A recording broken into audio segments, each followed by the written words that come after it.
بسم الله الرحمن الرحيم اللهم صل وسلم وبارك وأكرم وأنعم على سيدنا وحبيبنا ونبينا محمد وعلى آله وصحبه وسلم تسليما عدد ما احتى بعلمك وخط به قلمك وأحساه كتابك. رضى اللهم عن ساداتنا أبي بكر وعمر وعثمان وعلي وعن الصحابة أجمعين وعن التابعين وتابعهم بإحسان إلى يوم الدين. أما بعد السلام عليكم ورحمة الله وبركاته à toutes et tous. Et bienvenue dans un nouvel épisode de notre série sur le bien-aimé sallallahu alayhi wa sallam. Un nouvel épisode qui nous amène à Umrat al-Qada, la Umrah de rattrapage, la Umrah de la rétribution, puisqu'on l'appelle également Umratul Qisas, Umrah al-Qisas, c'est-à-dire celle de la rétribution. Et cet épisode, bi'idnillah, juste avant, sera comme la semaine dernière, désolé, avec une toute petite interruption à 18h30, donc dans 14 petites minutes. La vidéo ne s'arrêtera pas, mais je devrais simplement aller ouvrir la porte, bi'idnillah, et ensuite revenir à notre cours, Inch'Allah. Désolé pour cette petite interruption qui aura lieu. Et également désolé puisque de nouveau, c'est un cours sur lequel je ne me montre pas. Mais bi'idnillah, j'espère que pour le prochain cours, Inch'Allah ta'ala, on pourra de nouveau se remontrer pour que ce soit peut-être plus simple, ou je sais pas, peut-être c'est plus simple sans que vous me voyez. Allahu a'lam. Et en même temps, j'en profite également pour vous dire qu'il y aura une pause durant Ramadan. Et donc, on se retrouvera 5 semaines plus tard, Inch'Allah. La semaine prochaine, il n'y aura pas cours. Et ensuite, pendant les 4 lundis de Ramadan, il n'y aura pas. Et on se retrouvera la semaine après Eid al-Fitr, bi'idnillah.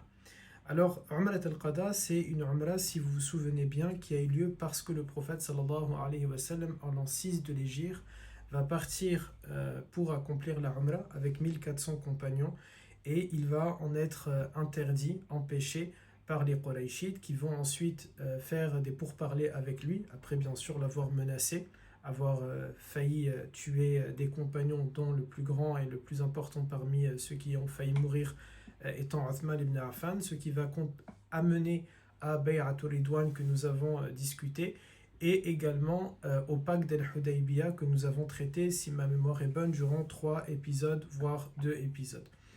Et dans le pacte d'Al-Hudaybiyah, sur lequel on ne va pas revenir aujourd'hui, il y a une clause qui dit que le prophète alayhi salam et les compagnons auront le droit de venir accomplir la Umrah l'année suivante. Et c'est ce qu'ils vont faire, c'est ce qu'il va faire alayhi salatu salam avec 2000 compagnons.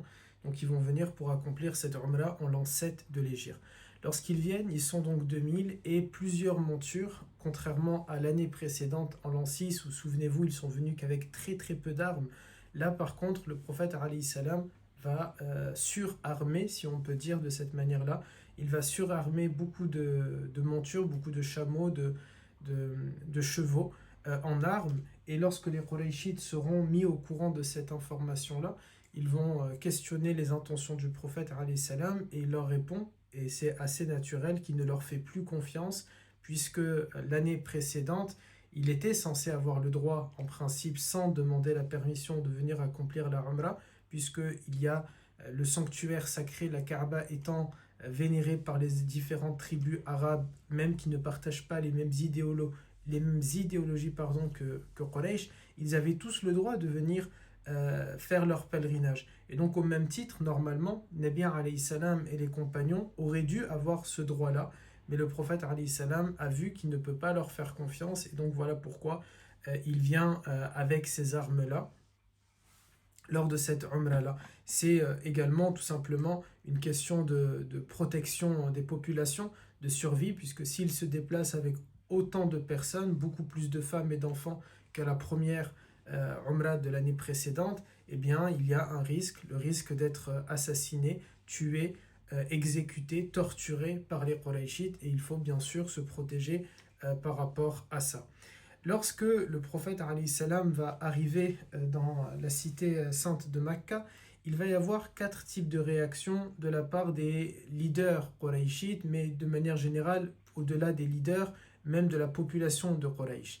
Il va y avoir 4 formes de réaction par rapport à ça. Il y a ceux qui vont rester cloîtrés chez eux, tout simplement parce que Ils ne veulent surtout pas voir ces pèlerins habillés en blanc. Ils ne veulent surtout pas entendre la telbiya. Ils ne veulent surtout pas voir cette harmonie religieuse qu'il y a. C'est quelque chose qui leur fait peur, alors même qu'ils sont des détracteurs de l'islam, qu'ils sont des ennemis de l'islam, qu'ils ont tout fait, je parle ici bien sûr à l'époque, qu'ils ont tout fait pour nuire à l'islam, que ce soit de l'intérieur ou de l'extérieur. Ils ont fomenté différents coups, différentes tentatives d'assassinat, d'empoisonnement, et puis là, ils voient ces musulmans qu'ils ont combattus toute leur vie, en tout cas depuis plusieurs années, depuis plus de 10 ans, venir être habillés en blanc, récitant la telbiya, inoffensive, mais finalement, ça a suscité en eux une peur, une crainte, et subhanallah, c'est quelque chose que l'on voit même jusqu'à présent. Si on doit tirer des enseignements et des moralités, puisque c'est le but maintenant, depuis que l'on fait ces cours-là, on voit aujourd'hui parfois certaines personnes qui ont une haine acharnée contre l'islam et les musulmans. Ils sont persuadés que l'islam c'est le grand méchant loup, mais en même temps ils veulent tout faire pour empêcher qu'on puisse parler d'islam. Si, et c'est la question que je pose, si ils sont convaincus que l'islam est quelque chose dit une énorme abomination, une grande ignominie et quelque chose d'inhumain, eh bien il faut parler alors d'islam, puisque à ce moment-là, les gens verraient par eux-mêmes cette monstruosité qu'est l'islam. Ce que je ne pense pas, je crois qu'ils savent, tout comme Quraysh savait en réalité, à quel point l'islam peut attirer, à quel point l'islam peut venir changer un ordre établi qui était mauvais à l'époque et qui était celui de l'homme le plus fort qui va écraser l'homme le plus faible, celui du blanc qui domine le noir, celui de l'arabe qui est supérieur au non-arabe, celui de l'homme qui prend tous les pleins pouvoirs et qui n'en laisse aucun à la femme, qui n'est même pas considérée comme une personne pouvant revendiquer un certain droit, mais qui est assommée de devoirs, une société dans laquelle il n'y a pas de foi, il n'y a pas de loi, il n'y a pas de principe, il n'y a pas de justice, c'est la tribu la plus forte qui domine les autres, etc., etc. Eh bien, l'islam est venu pour perturber ce système bien établi, cet establishment bien établi quraishite, et Quraysh ne voulait pas le voir, ne voulait pas l'entendre, à tel point que même lorsqu'ils sont rentrés pour accomplir cette umrah-là, ils n'ont pas voulu voir ces images-là, ils n'ont pas voulu voir être témoins de ce changement qui est en train de se passer, comme vous voyez, pour vivre dans le déni. S'ils ne voient pas, ils sont dans le déni, et c'est un peu, on a l'impression que c'est un peu comme ça que les Qurayshites ont voulu le vivre, en tout cas pour cette première catégorie. La deuxième catégorie, ce sont ceux qui se sont regroupés à Dar al-Nadwa. Dar al-Nadwa, on a déjà évoqué cette maison-là, donc très très rapidement, et on va le résumer en une phrase. C'est un lieu, le parlement, si vous voulez, de Quraysh, le lieu où les Qurayshites se retrouvaient pour organiser différentes choses mesquines et mauvaises, et notamment, principalement, contre le prophète alayhi salam et contre les compagnons. Dar al-Nadwa, qui par ailleurs aujourd'hui fait à part entière, je ne sais plus comment on le dit, qui fait partie à part entière, c'est comme ça, qui fait partie à part entière de la mosquée de Mecca. Mais à l'époque, c'était donc ce lieu-là qu'on a déjà évoqué. Je vous invite à les revoir sur la page Facebook Mohammed en remontant les épisodes, ou bien sur la chaîne YouTube Oustad Marwan. Ensuite, la deuxième catégorie, cette deuxième catégorie, quand elle est à Dar al-Nadwa, c'est pourquoi? C'est pour mieux observer, parce que vraiment, Dar al-Nadwa, il y a une vue plongeante sur la Kaaba, et donc à ce moment-là, ils sont, si vous voulez, ce sont des sièges VIP pour voir et entendre qu'est-ce que les musulmans sont en train de faire. Il y a ceux qui ont quitté la ville, tout simplement, ils sont partis très loin, peut-être par peur qu'il y ait une guerre civile, peut-être par peur qu'il y ait une guerre tout court, peut-être par peur que la ville ne soit assiégée, conquise par le prophète alayhi salam, ou bien également, comme pour ceux de la première catégorie, parce qu'ils n'ont pas souhaité être les témoins de ce changement qui est en train de s'opérer sous leurs yeux. Et la quatrième catégorie, ce sont ceux qui ont voulu observer, mais qui n'ont pas l'occasion, l'honneur d'être dans Dar al-Nadwa, c'est ironique quand je dis l'honneur, et qui donc se sont positionnés sur la montagne qui s'appelle Abu Qubays, et qui a une vue là aussi plongeante sur la Kaaba, sur Safa et Marwa.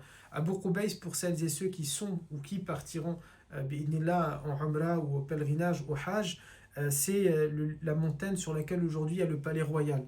C'est lorsque vous finissez la Umrah et que vous sortez à Marwa, eh bien vous avez la montagne de Abu Qubays qui est tout de suite sur votre droite. Vous avez aujourd'hui le palais royal saoudien de Mecca, l'émir de Mecca qui vit à l'intérieur. Et ces quatre réactions, les quatre réactions, quelles qu'elles soient, elles ont en quelque sorte montré à leur manière l'impact que ça a à Umrah al-Qada. Cette Umrah de rattrapage, cette Umrah qui est venue pour rattraper celles qui n'ont pas pu faire précédemment, elle va marquer un avant et un après. Elle n'a laissé personne indifférent. C'est soit ils refusent de voir parce qu'ils savent l'impact que ça aura, soit ils veulent en être témoins et l'observer, le voir, parce qu'ils savent là aussi l'impact que ça aura. Et elle aura un fort impact, cette Umrah-là, parce qu'elle va impressionner beaucoup de personnes et elle va susciter de grandes vagues de conversion dans la société mécoise, et notamment de grandes figures, de grandes personnalités qui vont devenir de grands compagnons par ailleurs, à savoir Ammar ibn al-As, Khalid ibn al-Walid et Uthman ibn Talha. Ces trois grands personnages qu'on a pu déjà évoquer ou que vous connaissez, eh bien, vont se convertir à l'islam, vont embrasser après justement Umrat al-Qada, parce qu'ils vont être émerveillés par ce qu'ils sont en train de voir.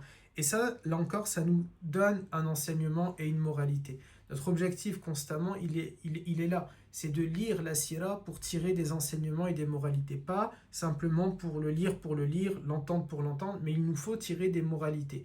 Et là, si on peut en voir une, c'est que Quraysh, qui étaient des ennemis acharnés comme pas possible contre Nabi alayhi salatu salam, eh bien, malgré ça, il y a de grandes vagues qui vont se convertir à l'islam après Umrat al-Qada. Alors qu'il n'y a que 2000 pèlerins autour de la Kaaba, mais ils vont se convertir parce qu'ils vont voir dans leur acte, ils vont voir dans leur ibada, ils vont voir dans leur sérieux, ils vont voir dans leur khushu' quelque chose qui forcément va les marquer, va susciter quelque chose de vraiment d'important. Et ça me fait penser à cette parole que les savants disent de nos jours, parce qu'on voit qu'il y a énormément de monde aujourd'hui qui accomplissent la Umrah. Ils disent, les savants, ma akthara dajija wa ma aqall al-hajij. C'est-à-dire, il y a tant de bruit pour si peu de véritables pèlerins autour de la Kaaba. Et c'est une réalité. C'est-à-dire, aujourd'hui, on voit des millions, c'est pas caricaturé que de le dire ainsi, des millions de personnes, mais combien sont véritablement en train de faire un pèlerinage? Combien sont véritablement dans le khushu'? Si 2000 sahaba, à l'époque de Nabi alayhi salam, ont pu engendrer la conversion de centaines et centaines de Mécois, dont de grandes figures telles que Ammar ibn al-As, Khalid ibn al-Walid et Uthman ibn Talha, normalement c'est notre rôle justement. Mais aujourd'hui, et il faut faire attention à ça, la Umrah est devenue quelque chose à la mode, quelque chose où tout simplement il n'y a pas de khushu'. On voit aujourd'hui des influenceurs qui sont le mois de janvier en Umrah et qui vous font la visite de la Umrah, etc., les différents lieux. Et au mois de février, ils sont aux Zanzibar, ou ils sont dans une maison, et avec d'autres influenceurs dans lesquels il va y avoir de la promiscuité, dans lequel il y aura de l'alcool, dans lequel il y aura tout sauf les valeurs que l'islam défend et honore et véhicule et met en avant. Et ça, c'est malheureux parce que ça... Et vous verrez probablement au mois de mars, de nouveau ils seront en Umrah parce que ça sera Ramadan, et puis au mois d'avril peut-être autre part parce que ça sera le printemps, et donc les festivités à Marrakech ou à Ibiza ou à Cancun ou ailleurs, elles vont reprendre. Il faut faire attention à ça. Quand on regarde la Sira et que l'on voit le comportement des Sahaba, comment ils étaient en train d'accomplir leur Umrah, ils ont suscité cette crainte, mais pas la crainte dans le sens quelque chose de mauvais qui fait peur à Quraysh, non, ils ont senti c'est quoi la crainte en Allah Azza wa Jal. Ils ont senti Quraysh dans cette maison qui était Dar al-Nadwa, ils ont senti là il y a du khushu', il y a vraiment de la piété, il y a vraiment quelque chose de profond, il y a quelque chose d'intense qui se passe dans la communauté musulmane. et des centaines, pour ne pas dire des milliers, qui vont se convertir à l'islam à la vue de ça. Et quand on voit aujourd'hui l'esplanade de la Kaaba qui est capable d'accueillir 100 000 personnes, imaginez si nous étions 100 000 personnes en train de tourner autour de la Kaaba chaque jour, avec un khushu' intense, avec un khushu' puissant, et bien forcément ça susciterait des centaines et centaines de personnes qui vont vouloir se convertir chaque jour, ne serait-ce que parce qu'ils vont voir quelque chose qui les dépasse, quelque chose de puissant, des images fortes. Et c'est... je suis peut-être un peu... Je suis en train de m'éloigner peut-être du cours, mais parce que c'est quelque chose qui fait peur aujourd'hui, que l'on prenne la Kaaba comme étant un jouet, que l'on prenne la Kaaba et qu'on la désacralise alors qu'elle est Bayt al-Atir, alors qu'elle est Al-Kaaba al-Sharifa, alors qu'elle est Makka al-Mukarrama, et elle a tous ces noms incroyables et sacrés qu'on lui a donnés, mais aujourd'hui les gens sont en train de la désacraliser, de la minimiser, de la mettre derrière la tour de l'horloge par exemple, de la mettre en arrière-plan flouté, et comme ça eux sont en avant. Et peut-être c'est un bon signe pour que j'arrête de m'éparpiller. C'est la toute petite pause que je vous ai dit. Je coupe pas les caméras, simplement le temps d'ouvrir, et ensuite je reprends sérieusement le fil de mon cours.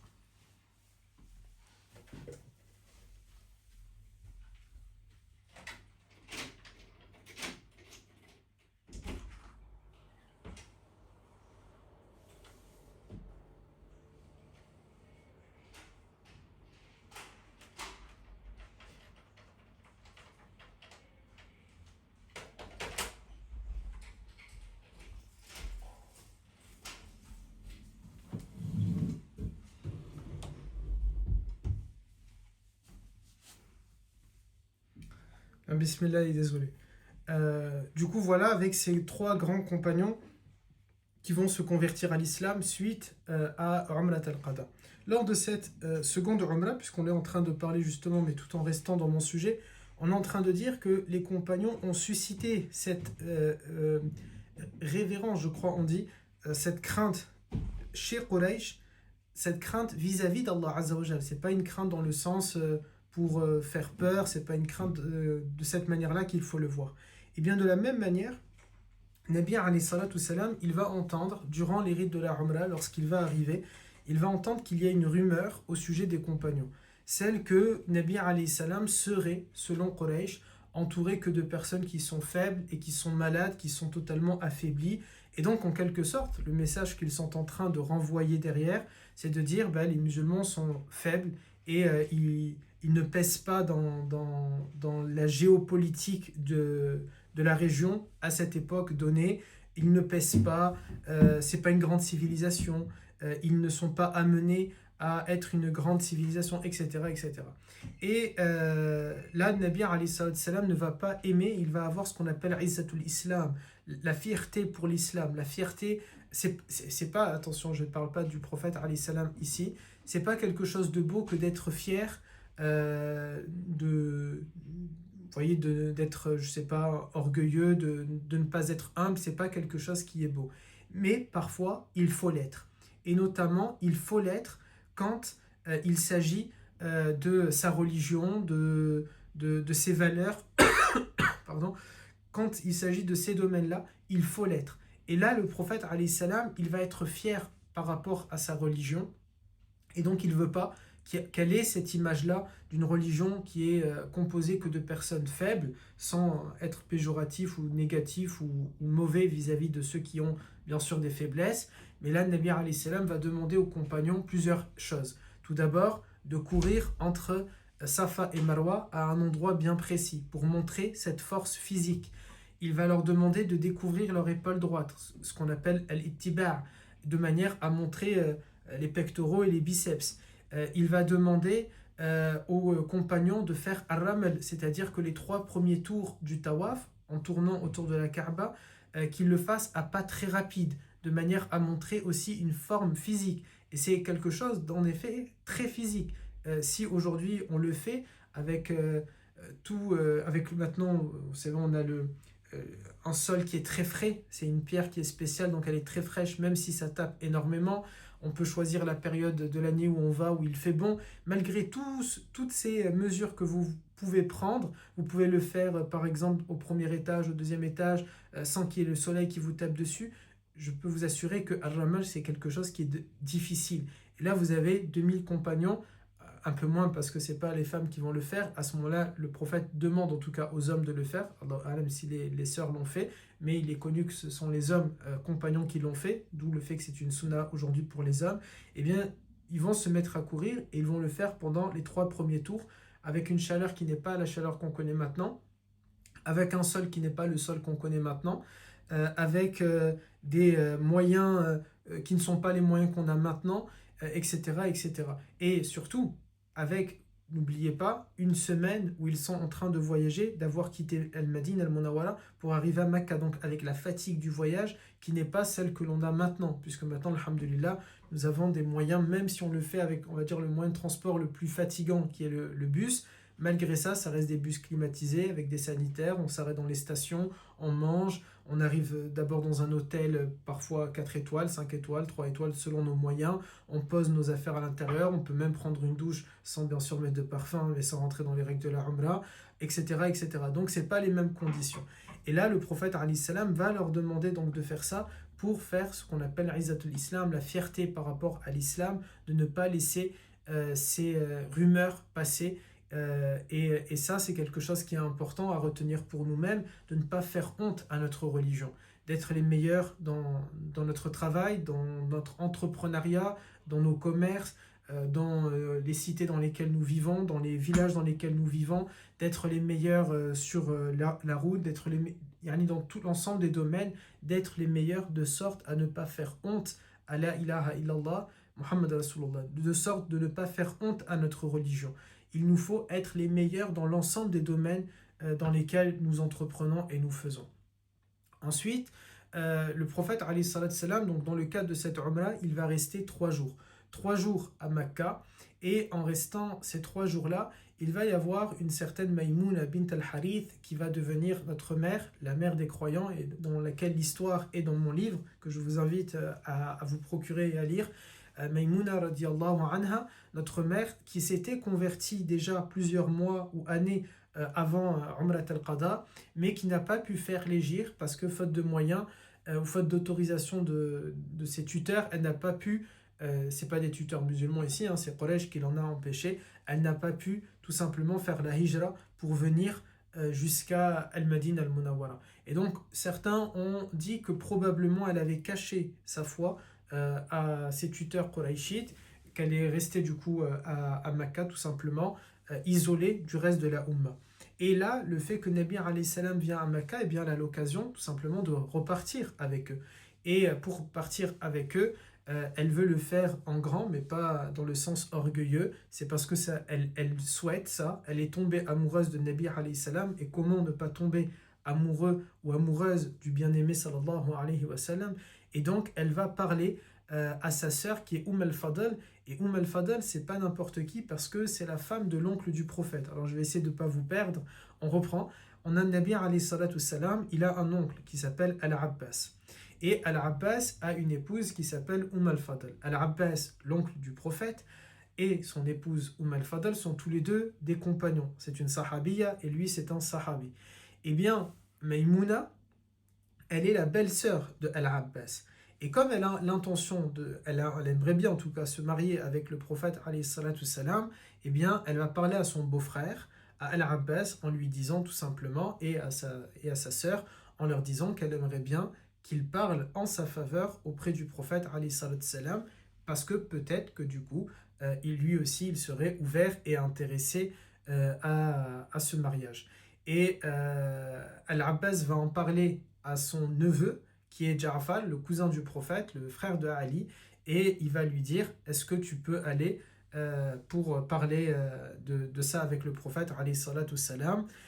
Et là, le prophète sallallahu alayhi wa sallam va être d'accord et il va se marier, il va demander donc la main de Maïmouna. En réalité, c'est elle qui lui a demandé sa main. Et souvenez-vous, Khadija avait fait de la même manière et Nabi alayhi salam va accepter. Et le prophète trouve même ici une occasion qui est intéressante. Et on voit à quel point c'est un homme de paix, à quel point c'est un homme de rahma. Et bien sûr, Allah Ta'ala le dit, وَمَا أَرْسَلْنَاكَ إِلَّا رَحْمَةً لِلْعَالَمِينَ. Nous ne t'avons en réalité envoyé que pour que tu sois une rahma, une miséricorde pour l'humanité.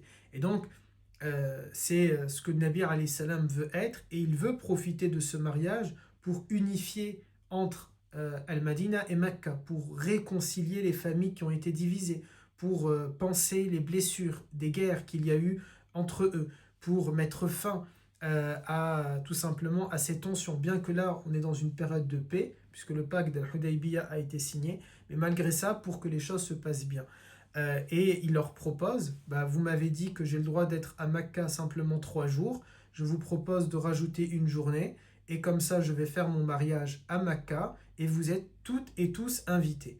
Mais il n'y a pas besoin de mettre un tambour de suspense ou une musique de suspense. Bien sûr que Quraysh va refuser, ils ne vont pas souhaiter ça, ils ne vont pas le vouloir, et donc à ce moment-là, le prophète sallallahu alayhi wa sallam ne va pas se marier à l'intérieur de Mecca. Il sort de Mecca au bout des 3 jours, il va stationner dans un endroit qui s'appelle Sarif, et à partir de cet endroit, donc, il va rester jusqu'à ce que Maïmouna se prépare, et après, elle le rejoint le lendemain, et elle va se marier avec Nabi alayhi salatu salam à cette localité qui s'appelle Sarif, dans laquelle d'ailleurs Maïmouna, notre mère, radiallahu anha, a choisi d'être enterrée à cet endroit. Toutes les mères des croyants sont enterrées à Médine, dans le cimetière de Baqir, sauf Khadija qui est décédée à Mecca, et Maïmouna qui, avant sa mort, se sentant mourante dans l'agonie, a demandé aux compagnons, et notamment à ses neveux, de l'emmener jusqu'à As-Sarif, là où elle a passé sa nuit de noces avec le prophète sallallahu alayhi wa sallam, de manière à mourir là-bas, à décéder là-bas. Et une fois qu'elle se marie donc avec le prophète alayhi salatu salam, Allah Azza wa Jal va révéler des versets dans lesquels Allah Ta'ala dit: il ne t'est plus permis, il s'adresse à Nabi alayhi salam, il ne t'est plus permis désormais de prendre d'autres femmes ou de changer d'épouse en dehors de tes esclaves, même si tu étais attiré par la beauté d'autres femmes, rien n'échappe à la vigilance du Seigneur. Et ce verset, c'est Surat Al-Ahzab, verset 52. Quand on parle ici d'esclaves, souvenez-vous, on a déjà parlé de ce terme-là dans les cours, mais pour le redire, très, très rapidement, parce que ce n'était pas l'objet du cours, mais juste pour le comprendre, puisqu'on est en train de citer un verset qui fait référence à l'esclavage, l'islam est une religion qui est réaliste. Le réalisme de l'islam fait que l'islam est arrivé avec cette volonté de mettre fin à l'esclavage. Simplement, les choses ne se sont pas faites du jour au lendemain avec une simple déclaration, parce que tout le système économique et tout le système de travail était reposé, était basé sur l'esclavage. Pour le comprendre d'une autre manière, tous les employés de maison sont des esclaves. Beaucoup de travail manuel sont des esclaves. C'est-à-dire vraiment toute l'économie, elle est basée sur ça. Les esclaves également, à l'époque du prophète alayhi salam, en Arabie, ils dorment chez leur maître. Ils sont vêtus par leur maître. Ils mangent grâce à ce que leurs maîtres veulent bien leur donner. Simplement, ils n'ont pas de droit. Ils sont des esclaves. Ils sont parfois frappés, violentés, maltraités, violés pour les femmes. Ils sont utilisés comme étant des objets, etc., etc. Donc l'islam, elle va arriver et elle va condamner l'ensemble de ces violences, qu'elles soient psychiques ou sexuelles. Elle va les condamner fermement, les interdire, et elle va mettre fin à l'esclavage de manière graduelle. Comment ? Tout d'abord, première action, l'islam va dire il n'est plus possible d'acheter des esclaves. Et donc, dès lors, je dis n'importe quoi comme chiffre, s'il y avait, c'est vraiment n'importe quoi le chiffre, c'est juste pour comprendre, s'il y avait 10 000 esclaves, eh bien, il ne peut plus y en avoir plus que ça. On maintient que ce chiffre-là. Puis, Allah Azza wa Jal, à travers le Coran, à travers différents versets, va inciter les croyantes et les croyants à libérer les esclaves qu'ils possèdent. Par exemple, si on jure et qu'on a menti, eh bien l'un des moyens de se faire pardonner de Allah Ta'ala est de libérer des esclaves. Par exemple, si on libère des esclaves, alors le paradis nous est promis. Par exemple, si, je sais pas, on fait tel ou tel péché, eh bien on peut se faire pardonner par Allah Ta'ala, à l'époque donc de Nabi alayhi salam, si on va libérer des esclaves. Et de cette manière-là, le nombre d'esclaves va fortement diminuer. Puis l'islam va mettre différentes règles supplémentaires. Dorénavant, les esclaves ont droit à un salaire. Dorénavant, les esclaves ont le droit de manger, et c'est même pas qu'un droit, c'est un devoir pour les maîtres de nourrir leurs esclaves avec la même nourriture que eux ils mangent. On leur donne plus les restes.